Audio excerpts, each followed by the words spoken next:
I started getting like some local shows that were like pay to sell tickets, or I wouldn't even get paid for them really. If I did, it was like $50 or something. Icon Collective goes really hard on branding, and they really emphasize how important it is, and a lot of the classes are geared just to that.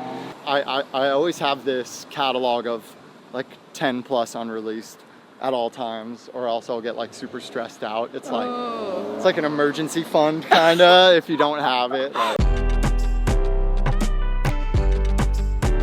Hi, this is Engel of Sidewalk. Talk today. I'm here with KOMPANY. What's up? What's going on, guys? So, were you born in? Is it called Temecula, or how do you? Oh, Temecula. Yeah. I've lived like most of my life in Temecula. I moved there when I was in like 4th or 5th grade from Auburn, Washington.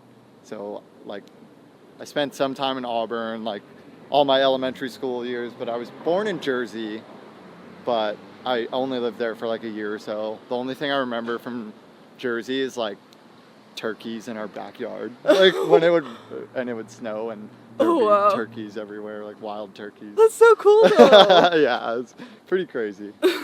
But yeah, I lived in Temecula like most of my life. I moved to Hollywood in like 2015 when I went to Icon Collective. Was it for your parents' job that you moved to California? Yeah, my dad works at San Diego Gas and Electric. He got a good job there and like, a good offer. I was like down for California, so really cool. How about your mom? What does she do? She is currently like unemployed. Like my dad just brings home the bread, you know, he's killing it. But she was working at Starbucks for a really long time. But she's done a couple of things like Nordstrom Rack, Starbucks. But yeah, my dad's the one like killing the game. But they're the power couple, you know, they hold each other down. So cute. Where do you think you got your creative side from then? Well, my dad's a musician as well. He's a bass player. I'm originally like a drummer. I was a drummer for like a really long time. I took drum lessons and I would always jam with my dad. He's like super into like blues and rock. He's actually in a band still that like plays shows. They're really rad. But definitely from him, I've always been like super into music, and he always pushed me to kind of really get behind drums, and it was something that really stuck with me and has definitely like played a big factor in my production, like rhythmically and stuff like that.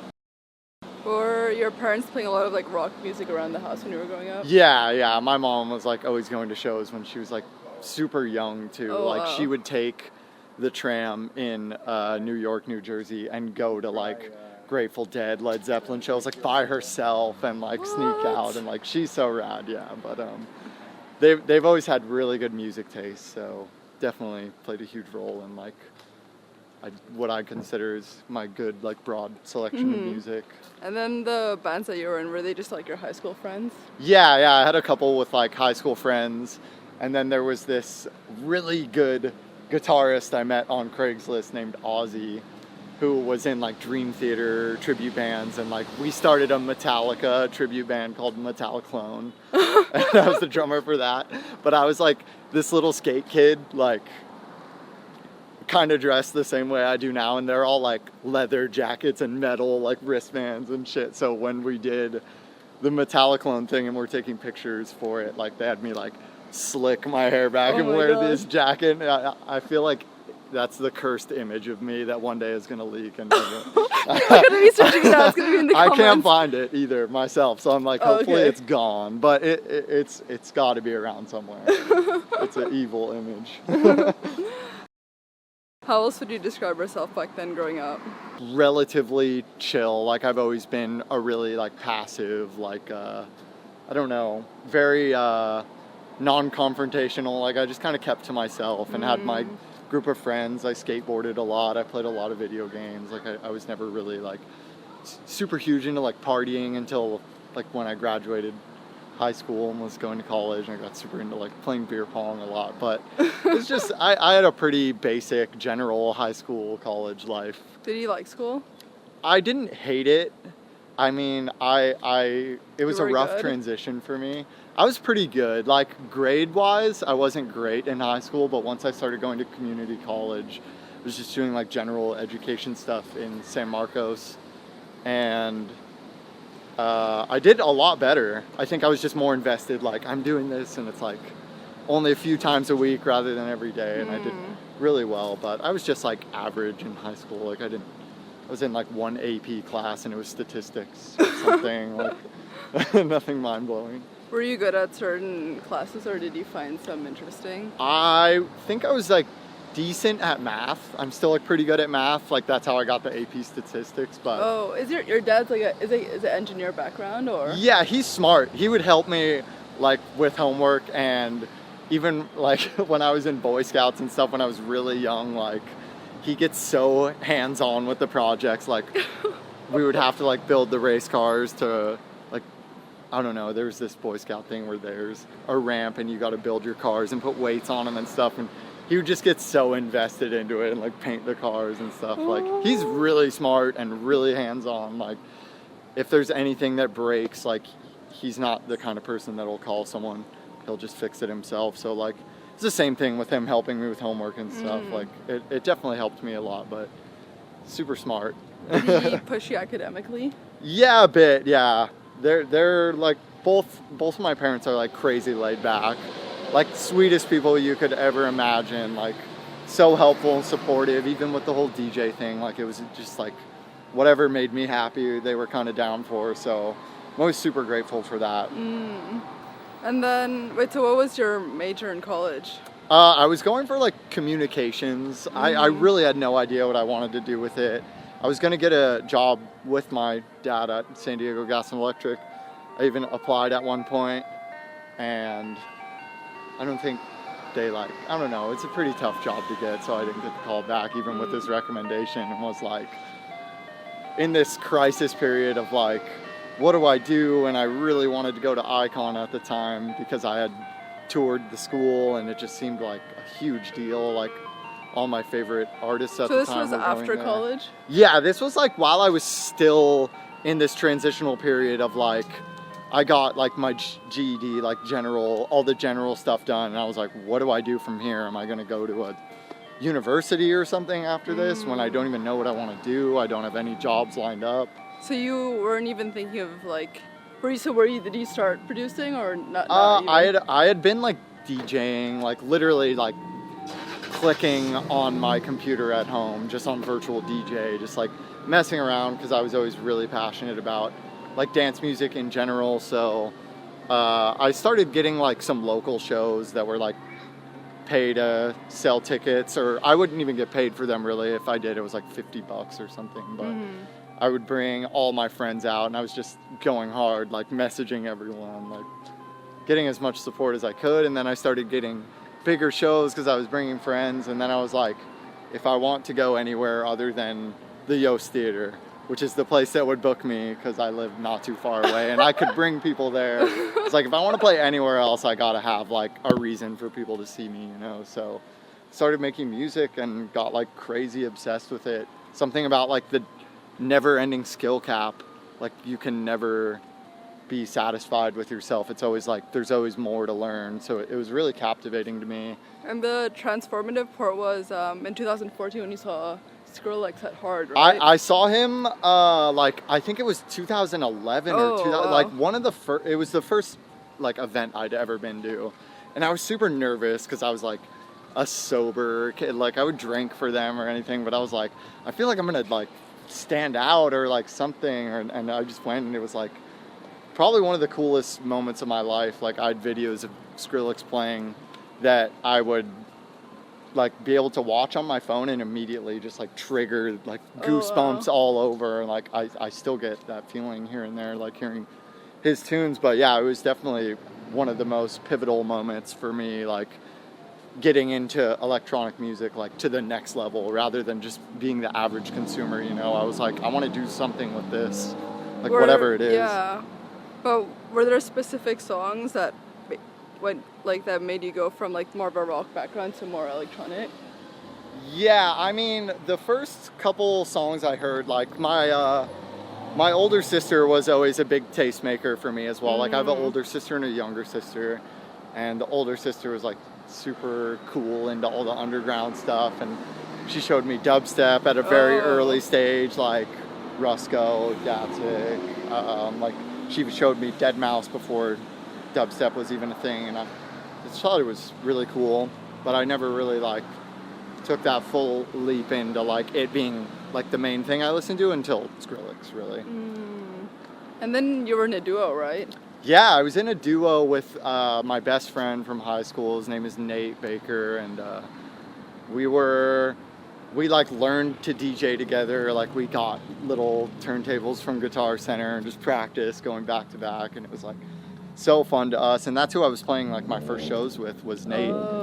And yeah, and he moved to Colorado, and that's kind of when I went to Icon. I liked our duo was Misery and Company, which is actually where which is actually where. But I could have like come up with a new name, but I really liked the idea of using the company with the K and kind of like retargeting the branding for like an industrial like buildings and like cities kind of feel, but I just kind of ran with it, you know. Like, so you just randomly decided to change the C to the K? Is there a reason? It was already a K the way we had it. Yeah. I just think because it was edgy and cool, but I just rolled with it. I don't know. It just ended up working out. Yeah. Once I found like some sort of branding that worked with it, because like Icon Collective goes really hard on branding, and they really emphasize how important it is, and a lot of the classes are geared just to that.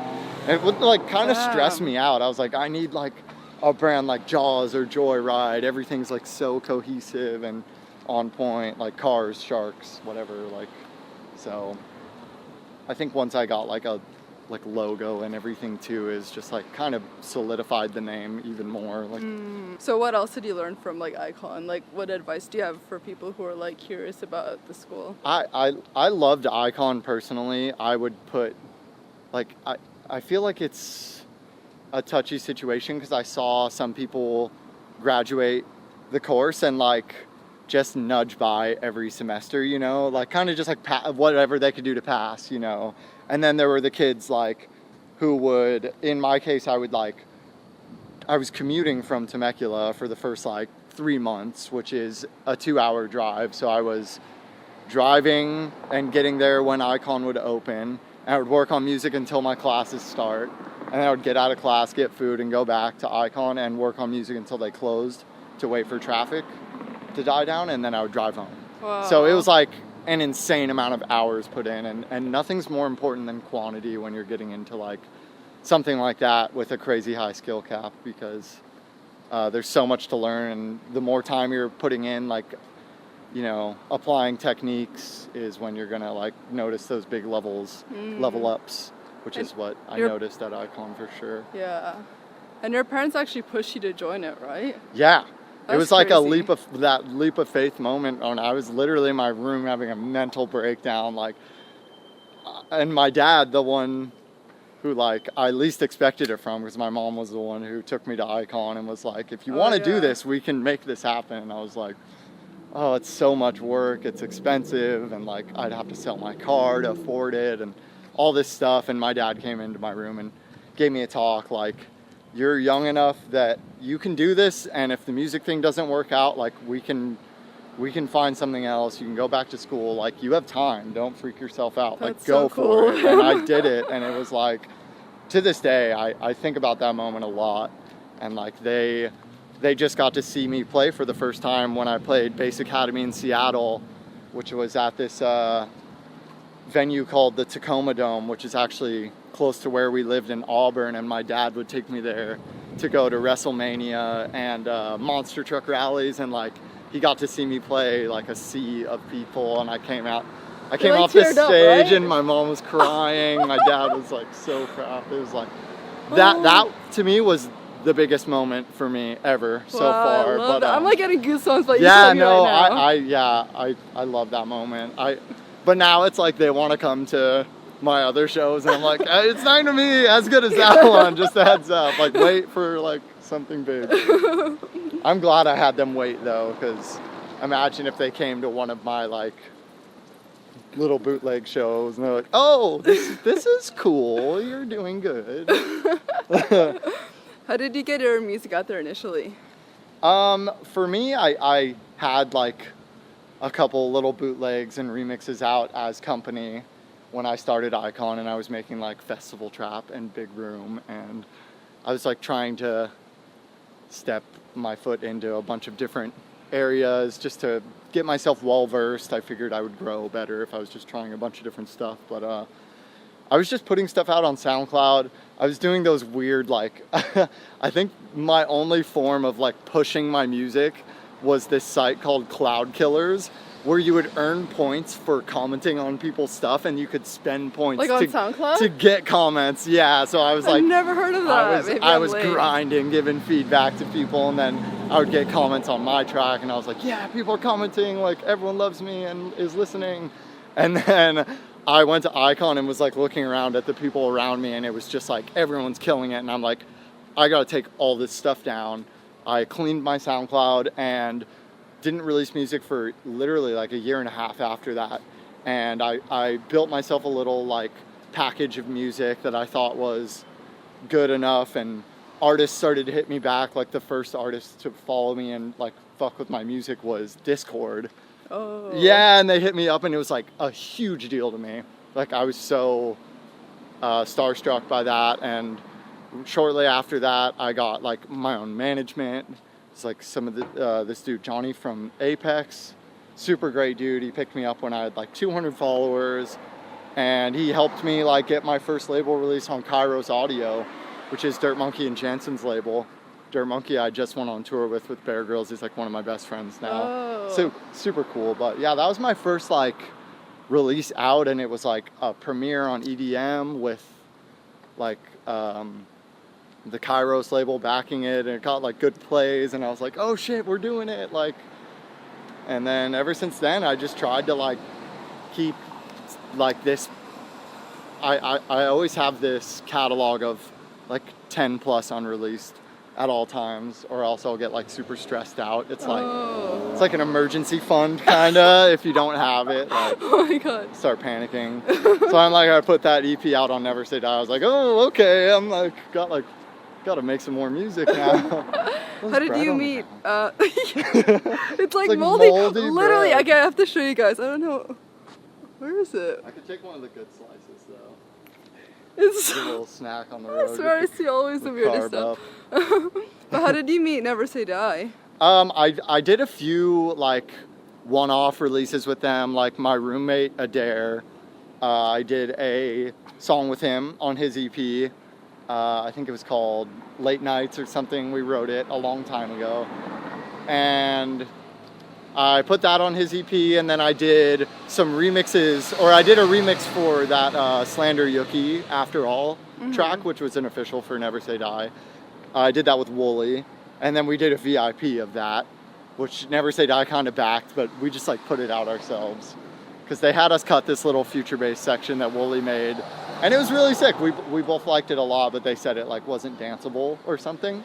So we released a little VIP with it, and then I made a dubstep drop or something, and that was that. But then we got like super linked up after I finished the Bear Grillz tour, and I sent them kind of like, all right, here's my take on like heavier bass music dubstep. Like I'm really going for that sound. Like I just really captivated me, like the way the dubstep scene was heading, and I was like, I'm going for this for sure. And they thought it was a good fit, so we've just been working with them ever since. Yeah. It's like definitely every artist I look up to is on Never Say Die. Yeah, I've interviewed a bunch of them, I think. Amazing artists. What was the 40-hour like desk job that you were working at? Oh, I never did like a desk job. I worked at this restaurant in Temecula called Rosati's. Oh. Yeah, it's like a pizza delivery thing, but it's also like a restaurant. So this was like before, like in between Icon and college? Yeah, there was even a point where I was like living in Hollywood, but I needed money still. And the people that worked at Rosati's, it's like a very family-friendly, like family-owned kind of place. Like the owners of it like were there all the time, and we got along really well. So I was like, hey, I could really use some like part-time work. And they were like, of course, anything you want. Like, you want to come back and drive for us again? So I was doing that part-time while I was going to Icon still. Oh. Yeah, but mainly that's like the main job I had most of my life. Even before that, I was a driver for Papa John's, and then and even, now I just doing yeah, music. just all yeah. So I know my way around some pizza for sure. And then you were doing some like engineering job, right? Or what was it called, like after you finished Oh, Icon? Cymatics. Yeah. Yes, yeah, of course. That was like that was like kind of another like I made it kind of thing, like being able to support myself off of music. Like immediately after I graduated, I started getting really into sound design and ended up linking up with the Cymatics dudes because they did these artist series packs where you release a sample pack for free and people follow you to download it. And I saw like some of my friends did it and their numbers were just blowing up. And I was like, I need followers, so I'm going to do one of these. And when I sent them my unreleased tunes, like, hey, I'd love to do a thing for you guys. He was like, yo, can you get on a Skype call? Like after he listened to him and was like, your sound design's sick. Like, can you do some work for us too? And like, of course you can do an artist series pack. And I just did all the work I could for them, like as quick as possible. I was like, I need to like crush it so they'll hire me. And they did. And I worked for them for a while. And that's when I started to like sound design nonstop, like to the point where I hated it. Like I had to take some time off after I stopped working for them, like making sounds. It was brutal. And then you just saw your own like artist career just kind of like blossom, and then you just quit that. Yeah. It was kind of like I was coming up more and more as I was working for them, and obviously they helped me out a lot because they were really in like a big part of the producer community. Like being a sound designer for them was like kind of like my foot in like meeting artists when I was first going to Space Yacht. Like, oh, that was the first thing. It's so cringy. I'd be like, what's up, man? Like, I'm the sound designer for Cymatics. If you ever need anything, I got you, bro. And they'd be like, that'd be like my way of meeting cool artists and like having a reason, like, hey, I have something of offer to you. Like, I'm not just a normal like kid annoying you, you know. Not that that's like how it is, but did it work out? I mean, a few times, yeah. Wow. And, like, networking tips yeah, for you like guys. that's a lot how of producers watch. That's how like Diplo started following me, was because I emailed him a bunch of Cymatics packs and he was like, this is sick, and I sent him tunes after that and he followed me. And like, I was like, that was like one of those moments where I was naive and young, like screenshotting the follow thing, like posting it on all my social media. What was your inspiration behind New Rain? I had been sitting on a few of those tracks for like quite some time, and I was just really going for like this low mid, like really just, I don't know how to describe it, like a really aggressive tone, but like absorbable kind of rhythms. And I did a lot of really big batches of crazy sound design and had these like this catalog of sounds that I could kind of just like throw at the canvas. So it was a lot of just experimenting. Like I kind of stepped out of my boundaries with that override track, did something a little more like not as like aggressive dubstep, like it's like a pretty laid back like trap kind of song. So just kind of having fun with it, honestly. Like the stuff that was inspiring me at the time, like Bad Clat stuff, Space Laces stuff, like had a big influence on my writing at the time for sure. But I was just like feeling whatever I was writing, like whatever I think would do well live, or like whatever I was just getting super into, you know. How would you say you've grown as a person compared to when you were younger?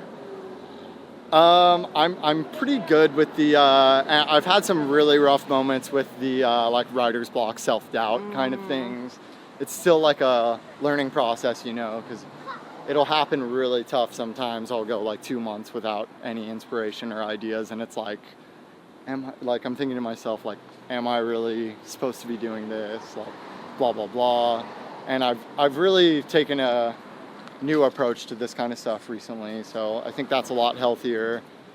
Stuff like that. I mean, what's your advice for someone who's going through like writer's block? The kitty. Oh my god. I have a couple go-to things. It's obviously different for everyone. Like, I like to see other people work, and like sometimes like one person applying a weird technique I've never seen before can spark my inspiration. And it's not even like if I'm out of ideas, it's like if I don't have that drive and I'm like forcing myself to work when like my body is like, or my brain is like, YouTube, social media, like check your Twitter. And usually when I see someone do something cool on a stream or something, it'll spark my inspiration, or if I get a new plugin, or if I just listen to some like complete left field stuff, like maybe that can spark something up. Definitely just going in, experimenting, opening old projects, kind of seeing what made everything work, because like sometimes I'll be working on a song and I won't even know what's wrong with it.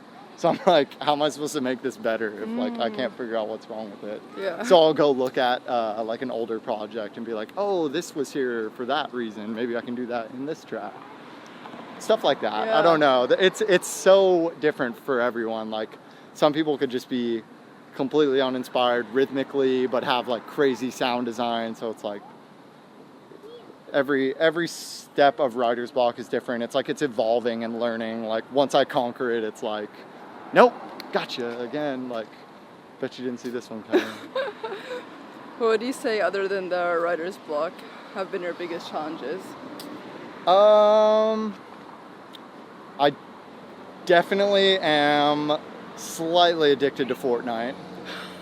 Like, You're the first person pretty to ever bad, admitted that. pretty bad. No, but I'm better recently, and it'll be like waves, where I'll be like 4 days in a row I'm playing Fortnite at least like 4 or 5 hours, and then like sometimes I'll go weeks without playing because I'll be so like sucked in on a track, or I'll be traveling. But even then, I just got a Nintendo Switch so I can like play at the airports, you know. Oh my god. What does love mean to you? Love. Wow, yeah, that's a tough one. I mean, I feel like the moment I was describing earlier, like when I got off the stage at Seattle, and like you can literally feel it in your stomach, like warmth, you know, and like goosebumps. Like it's definitely really deep.